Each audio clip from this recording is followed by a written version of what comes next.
Sudah 25 hari kasus penembakan Brigadir Joshua bergulir dan sudah naik ke penyidikan, namun hingga saat ini belum satu pun ditetapkan sebagai tersangka.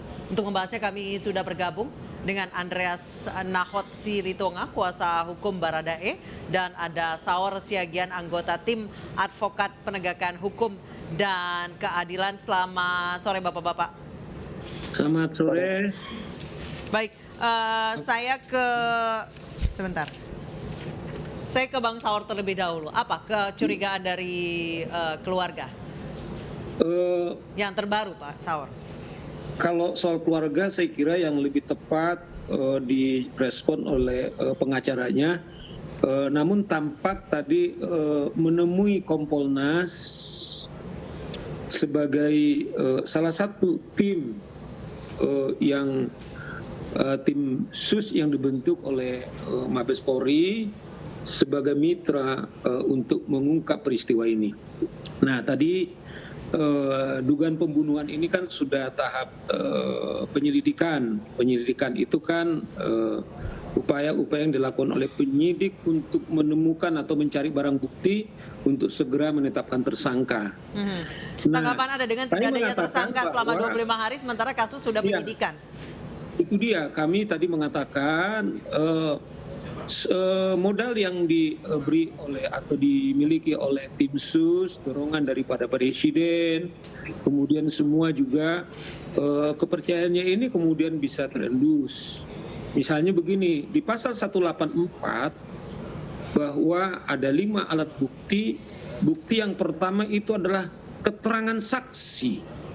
Nah, sementara kan saksi kunci, katakanlah dalam hal ini karena peristiwa atau lokus delikti daripada peristiwa ini kan di rumah, yaitu Kadif Propam Saudara Ferdi Sambo. Kemudian beliau juga memberikan laporan kepada, sampai saat ini belum pernah diperiksa. Sementara semua ajudannya, ada yang bahkan karena tertunda sudah 2 kali diperiksa, anggota atau asisten rumah tangga sudah diperiksa.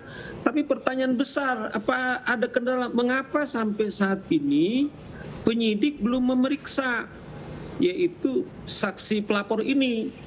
Nah, jangan sampai misalnya karena sekarang ini sedang katakanlah dokter forensik menunggu hasil otopsi kedua, tetapi kan salah satu alat bukti yang kedua itu pendapat daripada ahli. Nah, tapi di sisi lain kan KUHP mengatakan kalau sudah ada 2 barang bukti sudah cukup untuk menetapkan tersangka. Tapi sampai sekarang kan kita lihat penyidik belum segera menetapkan tersangka. Nah, ini kan bisa malah mengurangi kepercayaan yang dimiliki oleh tim sus untuk membongkar kasus ini. Baik, saya ke Pak Andreas. Pak Andreas, hari ini klien Anda ke LPSK untuk menjalani asesmen, seperti apa lanjutannya? Ya, jadi klien kami sudah menjalani asesmen di LPSK itu sebanyak 3 kali ya, dan itu dilakukan oleh tim psikolog ya, yang nanti pada akhirnya tim psikolog ini akan memberikan laporan kepada LPSK terkait apa yang sudah dia kerjakan selama 3 kali pemeriksaan tersebut.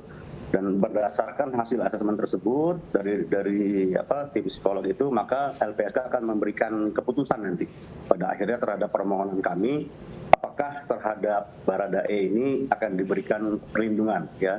Perlindungan seperti apa, Pak Andreas? Ya, nanti bentuk-bentuk perlindungannya juga akan diputuskan oleh LPSK ya, karena kan semua ini kan sudah disampaikan fakta-fakta yang ada. Jadi, Pak Andreas, sejauh ini Baradae dalam kronologis awal sekali, Baradae adalah penembak Brigadir Joshua. Jika klien Anda dijadikan tersangka, apa tanggapannya? Ya, memang dalam suatu proses penyidikan ya, atau penyelidikan diawali dengan penyelidikan, itu kan intinya dalam penyelidikan akan dilihat apakah ada satu peristiwa pidana atau enggak. Dan kelihatannya memang di sini ada sebuah peristiwa pidana, sehingga kami sangat wajar lah kalau misalnya nanti proses ini akan ditingkatkan ke proses penyidikan. Sudah Nah, penyidikan ya di Pak? dalam proses penyidikan ini, ya artinya ya itu suatu hal yang lumrah buat kami. Tapi pada saatnya nanti polisi juga akan menentukan apakah ini ada patut ditetapkan tersangka, ya. Karena kalau misalnya dari fakta-fakta yang disampaikan kepada tim penasihat hukum, ya, saya rasa kalau untuk peristiwa yang sifatnya membela diri, ya, itu sangat pantas apabila memang dihentikan penyidikannya. Baik, berarti hal ini Cuman, terkait dengan kasus pelecehan seksual yang saat ini masih berjalan ya? sebenarnya terpisah ya. Yang saya bicara ini kan yang tersangkanya ini untuk kasus penembakannya ya. Iya. Penembakannya. Nah, ya memang kalau sebagai suatu fakta memang sudah ada orang yang sudah meninggal dunia ya. Baik. Dan itu kami sangat berduka. Nah, kemudian dari peristiwa meninggal dunia itu sudah semakin lama semakin terungkap siapa yang melakukan penembakannya ya. Walaupun nanti secara resmi penyelidikan Oh, atau sudah terungkap penyidikan ini berarti ya, dilakukan. Pak Andreas ya? Bukan klien Anda atau Ya. siapa? Ya, kalau yang disampaikan kepada kami, ya itu klien kami, gitu loh, yang Baik. melakukan penembakan tersebut, ya. Dan kami juga tidak mendengar fakta-fakta lain di luar itu, Baik. ya, baik itu disampaikan oleh klien kami maupun keluarganya. Baik, Bang Saur silakan tanggapannya. Ya, saya kira upaya-upaya dilakukan oleh saudara Andreas untuk mendampingi kliennya, saya kira kita harus apresiasi. Nah, seteriak apapun kami advokat, kuasa hukum, tetapi pastikan undang-undang yang memberikan atau mandat yang diberikan untuk melakukan penyidikan adalah yaitu penyidik dalam hal ini kepolisian.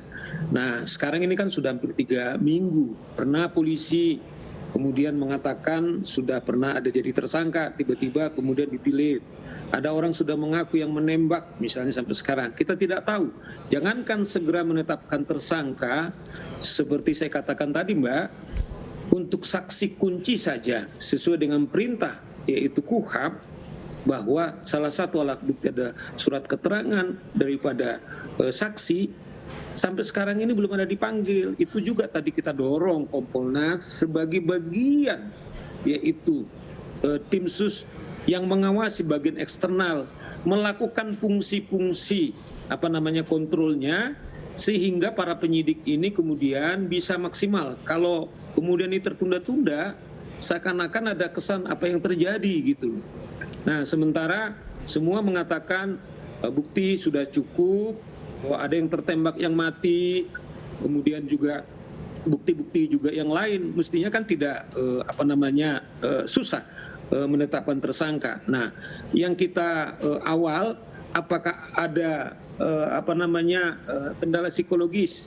Nah, barangkali ini yang segera dijawab oleh tim sus. Baik. Bahwa 2 perkara yang selama ini ditangani oleh Polda Metro itu semua telah digabung di Mabes Polri. Menurut Baik. kami itu sudah tepat sehingga bisa mengungkap segera tuntas. Semoga dalam Baik. 1-2 hari ini bisa segera maksimal kelihatan hasil penyidikan daripada para penyidik Mabes atau tim sus. Baik, terima kasih Pak Saur Siagian dan Pak Andreas Nahot Silitonga telah bergabung bersama kami di Newsroom. Selamat sore Bapak.